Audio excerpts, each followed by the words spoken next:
Hey y'all, I'm Kiara Butler and welcome to Generation Rising, where we discuss hard-hitting topics that our diverse communities face every day. And today's topic is land acknowledgements. I'd like to welcome Loren Spears, Executive Director of the Tomaquag Museum, and Silvermoon LaRose, Assistant Director at that museum as well. How are you all? Hello. Hello. Thank you for having us. Yes, I'm so happy to have you all here, especially discussing this topic of land acknowledgements. Where do you all want to begin? Anywhere we'd like, I guess. Land acknowledgements we feel are important as a beginning conversation for people acknowledging the land in which they occupy today as the homelands in Rhode Island of the Narragansett Nation, the only federally recognized tribal nation here. And so as a museum, we help people learn how to create land acknowledgements and give them feedback sometimes on their land acknowledgement and give them understanding of why you should do one and why it's only the beginning step in if you will, reconciliation and healing over the historical and intergenerational trauma that's taken place due to conquest and colonization. You know, I do think a land acknowledgement is intended to be a countermeasure to the erasure of Indigenous people. We are still here. When we speak truth, it helps to begin the healing and begin making positive changes towards that reconciliation. Mm-hmm. And so you all work at the museum. How is that work? Is it challenging? What's your day-to-day like? So it's challenging but rewarding, I think, because our mission is all about educating. And so it gives us the opportunity to educate the general public about our history, the intersection of that history with conquest and colonization, and our contributions as Indigenous people to the creation of this state and this country. And so I think it's very empowering in that way.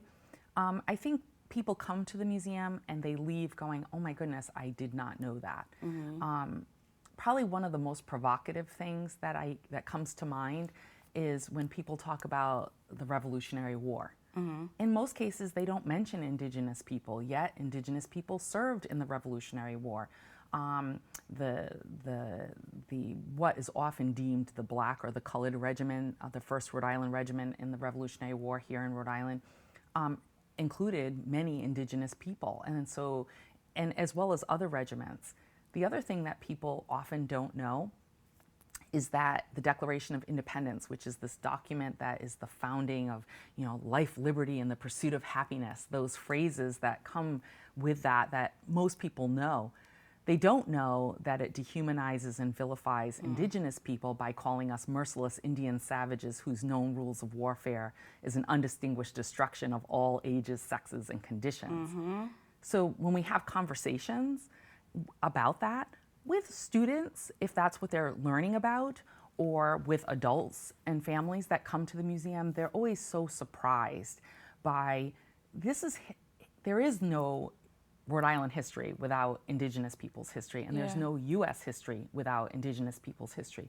But as Silvermoon mentioned, there's been this overaction of erasure, and so we're often left out of the conversations. We're left out of the data, we're left out of the conversations, we're erased from the power structures. In every way possible, we've been erased. And we work really hard as a museum, but also as Indigenous people. We're both Narragansett, citizens of the Narragansett Nation. We work toward bringing to light those Indigenous voices to share their perspectives. What we're doing is more than just employment. Everything that we do in our day-to-day, we really work to create change in our state, and the changes, when for the better, are going to impact our children, living people, the lives of those in our communities that have to live and exist here. And so it's more than work, it's a mission. It makes it much more meaningful, and hopefully we're doing it well. Yeah, you definitely are. You've used this word, I think, at least twice now, conquest and colonization. And I just want to make sure our viewers are on the same page. Define those for me. So that's a long story, but I'll try to make it short. I look at conquest as 6 tenets that I often tell people. It's about greed, greed for land, resources, money. The flip side of that is always need. The people that follow people with power usually have need, but the ones with the power have the greed. Then there's power, military power, weaponry power, systems, structures of power. Greed, power, entitlement. Entitlement's another kind of power. It's that notion that you have in your head that you have this right to do something. People often wonder why we have such frustration with the celebration of Columbus Day. Well, Columbus follows these structures of power. He had the power of the king and queen of Spain. They had the greed for more riches. He felt entitled to go to a place, shove a flag in the ground, and claim it for the king and queen of Spain, with no care or concern about the people that were hurt because of it. There's censure or silencing of the people through not having voice in any of the power structures, whether that's political power, economic power. You're not part of any of those systems of power. I know there's more, and my brain is going blank at the moment, but there's usually 6 that I go through. And those actions of conquest, whether that's censoring you from the media or silencing you by erasing you from education. I mean, when I was in 5th grade, my history book told me I didn't exist, and yet I'm there in the classroom. And how does that make you feel as a Narragansett person to be told that you don't exist? There's all of that's part of the power and the structure of conquest. Is to eradicate you, whether that's through military and violence means, or if that's to erase you through erasure of having any access to any of the power structures that are there, and to erase you literally in writing, whether that's legal writing or educational writing, to erase you from visibility. And so it's really important when we think about conquest. That's that first action, and colonization is the work they do all along the way to keep erasing you from those systems and keep hiding you from that, and keep asserting power through, a lot of times we call it legal genocide today, erasing you through legal powers and structures, and that's really important. Anything else? Colonization is that land dispossession, to come in and remove a people, displace them from their land, and cut off access. And we as Indigenous people today are still dealing with the repercussions of that. Our reservation is about 1,800 acres in the town of Charlestown, and our traditional lands are most of what is now the state of Rhode Island. And as Indigenous people, who you are is your connection to that land, all of the resources of that land, the ceremony held on that land.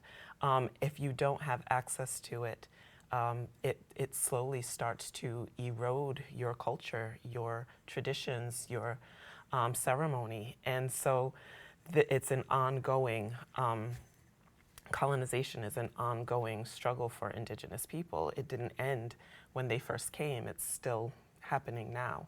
Yeah. And Columbus Day has now, in some cases, and depending on who you ask, has been renamed as Indigenous Peoples Day. Is that something you asked for? Is that enough, for the erasure? And I know it's not, but I just want to hear you. No, it's beginnings. It's kind of like land acknowledgements are a beginning. It's creating conversation and making people think about the impact of conquest and colonization on a living, breathing group of people, nationwide. And it's creating opportunity to have those conversations. I don't think it's nearly enough. And I also think that people think that we have something negative against Italian American people, and I'd like to state that that's not the case. We think there's wonderful contributions that Italian Americans have given to the United States and in the world as Italian people. We just think that this particular person that was selected to represent all those gifts that they've brought was the wrong person, because that person actually represents conquest and colonization and the violence that takes place in conquest. I think these changes are meant to disrupt the everyday. land acknowledgements, changes to Indigenous Peoples Day, it starts the conversation, but it's just the beginning of that work, because all of it is just empty action if you don't have a plan for ongoing support of Indigenous communities to start creating change, to support sovereignty of Indigenous nations, to return land. All of those things that we are asking for through conversations, through protest. We are trying to really build more equity within our community and justice. If something is taken, we don't just acknowledge that it's gone. What are we doing to make right? And I think all of these actions are meant to begin those conversations to disrupt systems as they have been up until this time. Yeah, I know during COVID, like the height of COVID in 2020, when we moved to virtual settings, people were doing land acknowledgements on Zoom. What can you tell us about the tribes and the nations in Rhode Island? Because I heard a lot of land acknowledgements depending on where you were. So that's a really important question. There is only one federally recognized tribal nation in Rhode Island, and that's the Narragansett Indian Tribal Nation. And even though there are, in our history, intersections of Indigenous people on what are the imaginary boundaries that make Rhode Island, they were also tributaries to the Narragansett Nation in the pre-contact time period. And I think that people really need to do their research. A lot of people are getting a lot of opinions about what is Indigenous land and who originally was on those lands, and I think it's really important that people do due diligence on that. And more than anything, that they reach out to the one federally recognized tribal nation in the state, which does not happen consistently. As a museum, we send people to our tribal nation all the time because that's who they should be talking to first. And it's really important that that happens. I think that in this day and age where people have sort of gotten to understand what DEI, or what I prefer, JEDI, justice, equity, diversity, access, and inclusion, when they start talking this talk, they want to be helpful. And so they just jump in.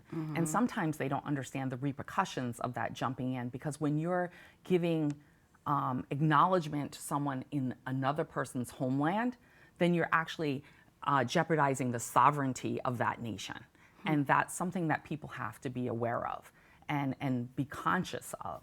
And I think because they don't know, they think they're doing something good when in the end they could be doing something that's harmful. Yeah. And so that's something that we encourage. She said it all. And I was just going to ask, are there some ways or things that we could be doing to incorporate like land acknowledgements into our everyday lives for non-Native people? Certainly. We did do a guide for land acknowledgements. It's on our belongings blog right on the Tomaquag Museum website. Okay. And that helps people. Any blog is never going to have every possible thing that you could do, but some of the things that we try to get people to understand is first do the research and make sure you know truly whose land you're on, and not just generalize and do the whole state unless you phrase it, here we are, and then we also want to acknowledge the rest of the people within this area. Be careful of language and choice of words. Make sure you have content that incorporates the history, the conquest and the colonization, but also the resiliency and the adaptation and perseverance of that community. Because even in those most difficult times, our communities had agency. They were fighting back and working toward, because we wouldn't be here if that wasn't the truth, right? And so we want them to do that. But we also want you to include, what is your action? What is it you're actually going to do beyond acknowledging that you're on an Indigenous homeland, whatever state, place, where you are. I know we're in Rhode Island, so I'm going to say Narragansett homelands, right? What are you going to do? How are you going to make it better for the youth in our community?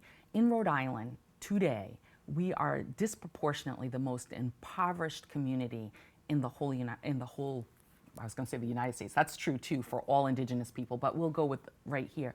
Indigenous people in Rhode Island are 5 times below the white majority and 3 times below every other ethnicity based on the last data I had. And it didn't significantly change in the new census, right? And so when you look at that, why is that? It goes back to all those tenets of conquest and colonization, erasure and silencing of Indigenous people, because it gives you rights to take the land if we don't exist. So if you erase us, then you can take those resources and that land. And so what are you going to do? How can you be an ally? How can you, be more than an ally and actually be an agitator maybe? And how can you really include actions that make change? Some of the partners that we have through Tomaquag's Indigenous Empowerment program really are making some changes, doing things like, we'll go with the University of Rhode Island, which I serve as one of the tri-chairs on their Native American Advisory Committee. They now have, because they acknowledge that they are on Narragansett land and that it was stolen during that time, and they have decided that they're going to give full scholarships to Narragansett students to go to the university. We're about 2 years in now, I would think it is. And Brown University, another example, they, through our Indigenous Empowerment Program at Tomaquag Museum, agreed to scholarships for Native youth to go to their summer at Brown. One of the students that got that opportunity about 3 years ago is now a sophomore at Brown, right? So there's these opportunities that are created. There's so many different things, but it can be scholarships, it can be job opportunities, it can be, opening the door and seeing who's at the table, who's on your board, who's on your staff. When someone comes in and they're male and have long hair in 2 braids or 3, don't automatically think they don't have any brains because they have long hair. That's a cultural norm for our men to have long hair, but sometimes they're blocked just because of the way that they look. So open those doors, create those opportunities. Educate yourselves on the history here. If you're a teacher or you're someone who runs a company, where's the professional development on cultural competency around Indigenous culture and history? There's so many other things. Maybe you have a couple. The land acknowledgement is really intended to be a call to action, and it should be ever evolving. As you do more, as you create more change, it should speak to that. It shouldn't just be a blanket phrase acknowledging whose land you're on. What are you doing to make right, and how is that changing as you go forward in that mission?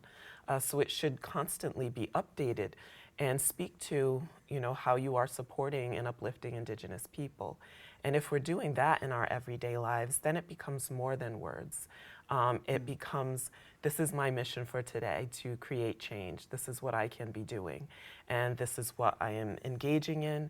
And really, if you are not in community with Indigenous people, then you've already started off on the wrong foot.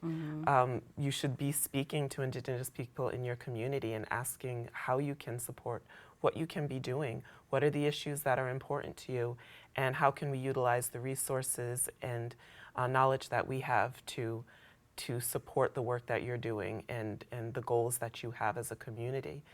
So really building community, building relationships should be the first step. We do teach organizations and groups how to put together a land acknowledgement. We do host workshops for that. And we always start with beginning to learn who the Indigenous people are in the place that you are at. What are the issues and concerns? How do you get into community with them? How do you build relationship? Who should you be reaching out to? Then from that work, we look at what your organization does, what it has to offer to Indigenous communities, and we try to build action steps for how you can take your services, your supports, your knowledge, and use that to support Indigenous communities and build a plan for making that actually happen. And it's not until you've done all of that work do you actually write your statement to support that. So really, it should be a long-term goal. So that's like the last It's step. the last thing you do. And then it doesn't just become empty words. So land acknowledgements are performative. How are you going to acknowledge that this land is stolen without fixing any of the problems that come with stealing the land? Let me do an example.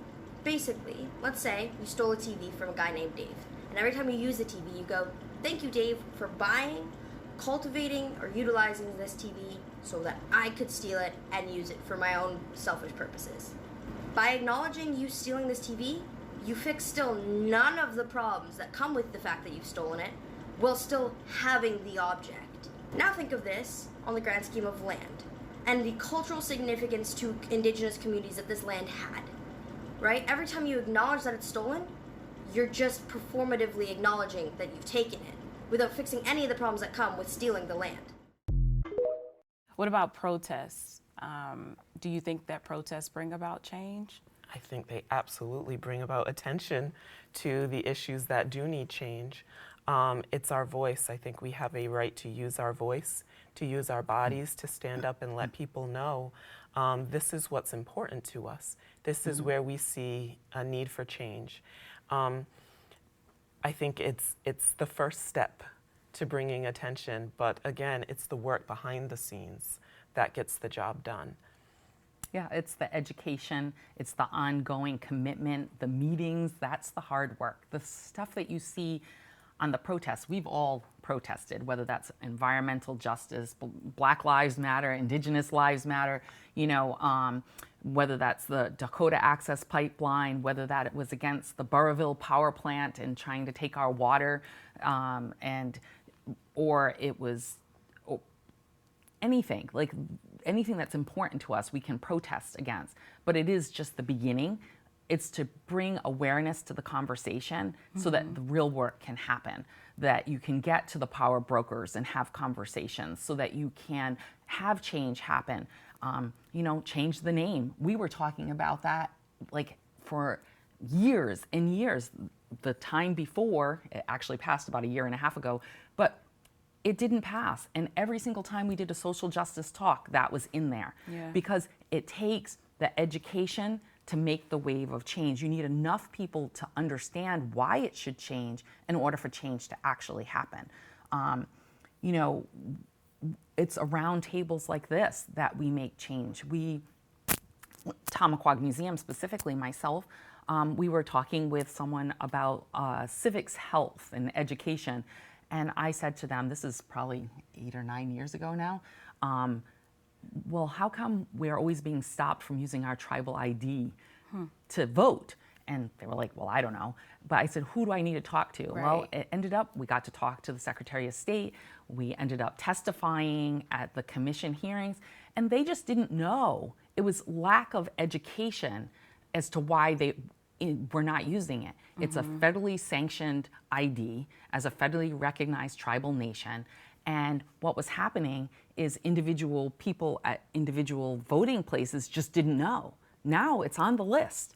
But it took a conversation around a table that opened a door to the right person, that brought us to testifying, that created change. And that's the kind of work that not just us at Tomaquag Museum, but tribal nations, other organizations, other BIPOC organizations are doing to make change. Because, what's the quote? If there's injustice anywhere, there's injustice everywhere. And so every one of us that are working for that equity in this country is creating that change. And it's opening the doors and creating the conversations for all of us to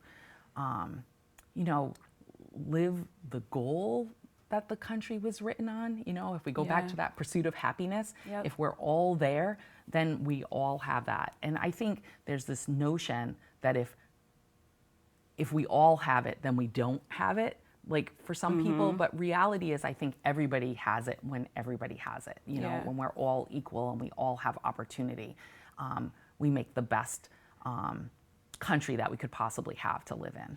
Yeah, I know for me as a Black woman, leading anti-racism work is exhausting. And so for you, with your identity tied into your work, how are you taking care of yourself? That's a tough one.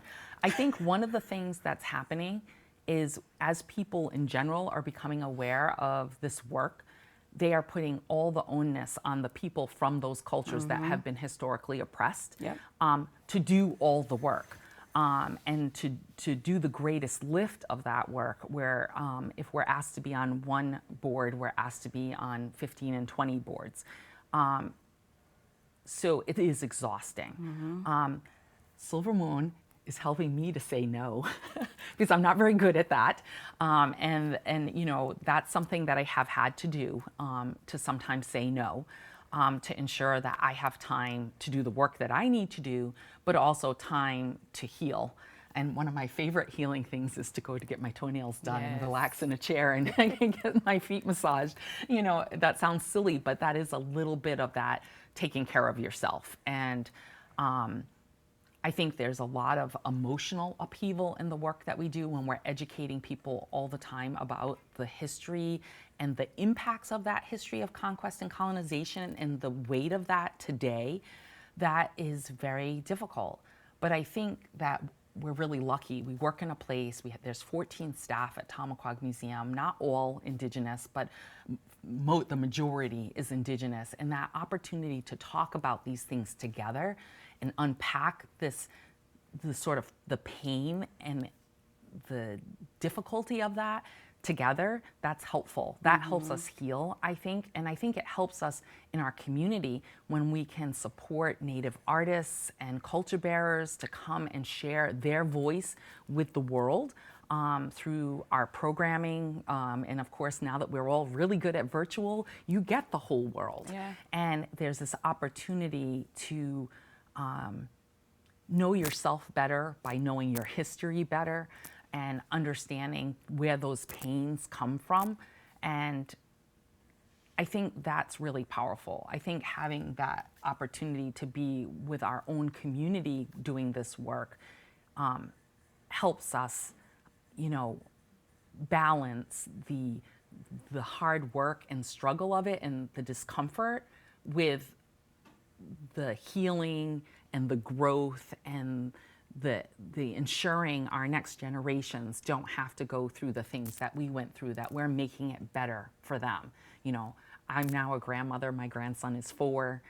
This one over here is a grandmother as well. Yeah. When we think about our grandchildren, that's what keeps us going. It keeps us going because we know they're going to grow up, they're going to be grandparents, and they're going to have grandchildren and great-grandchildren, and we're doing everything for them. Well, I want to thank you both so much for joining us and for doing this work, especially with your identity tied into it. We are at time. Can you tell our viewers very quickly, you gave us some concrete steps of things that we can do as co-conspirators, but how can we stay in touch? You can check us out on tomaquagmuseum.org, TOMAQUAGMUSEUM, or give us a call, 401-491-9063. Check us out on Instagram, Twitter, Facebook. You can also come see us in person. We're open Wednesdays and Saturdays to the general public. We will come into your schools, your organizations. We have visiting museum educators that do that work. So there's lots of ways that you can intersect with us, and we'd love to hear from everyone. Well, I want to thank you both so much. And to our viewers at home, you can watch past episodes anytime on watch.ripbs.org, and be sure to follow us on Facebook and Twitter for the latest updates. I would like to thank today's guests, Loren Spears and Silvermoon LaRose, for their time and incredible work. And we have started a tradition where we ask you to leave your mark. So if you can grab some chalk and head on over to the board, you can write anything that comes to mind.